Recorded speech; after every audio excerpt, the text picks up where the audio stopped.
Raipur police ने अपराधियों की धरपकड़ का अब एक नया तरीका निकाला है। डकैती, लूट, चाकूबाजी और चोरी करने वाले अपराधियों का डिजिटल डेटाबेस तैयार किया जा रहा है। पुलिस जेल से छूटे अपराधी और वर्तमान में अपराध करने वाले आरोपियों का फिंगरप्रिंट लेकर रिकॉर्ड तैयार कर रही है। राजधानी में लगातार बढ़ता अपराध पुलिस के लिए एक बड़ी चुनौती बन गया है। जब तक पुलिस अपराधियों को ट्रेस करती है, इसके पहले ही अपराधी पुलिस के चंगुल से भाग निकलते हैं, जिसके चलते कई मामले आज भी अनसुलझे हैं और अपराधी नहीं पकड़े जा सके। इसे देखते हुए एंटी क्राइम और साइबर सेल की अब टीम अपराधियों के फिंगरप्रिंट्स, फोटो जैसी तमाम जानकारी इकट्ठा कर डिटेल्स डेटाबेस के तौर पर रख रही है, जिससे कि वर्तमान में यदि कोई अपराध होता है तो फिंगरप्रिंट के जरिए अपराधी का पता चल सके। अब तक करीब 550 से ज्यादा अपराधियों का डिजिटल डेटाबेस इकट्ठा हो चुका है।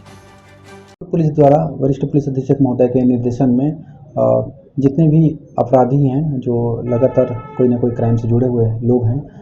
उनके डेटाबेस के लिए डिजिटल डेटाबेस के लिए प्रयास किया जा रहा है, जिस पर से संपत्ति संबंधी अपराधों में जितने भी आरोपी जो वर्तमान अपराध में जेल जा रहे हों या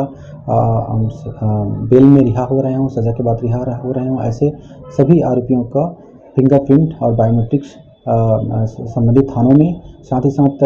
सिविल लाइन स्थित ऑफिस में लिया जाकर उनका डेटाबेस तैयार किया जा रहा है, जिससे कि आने वाले समय में इन डेटाबेस के आधार पर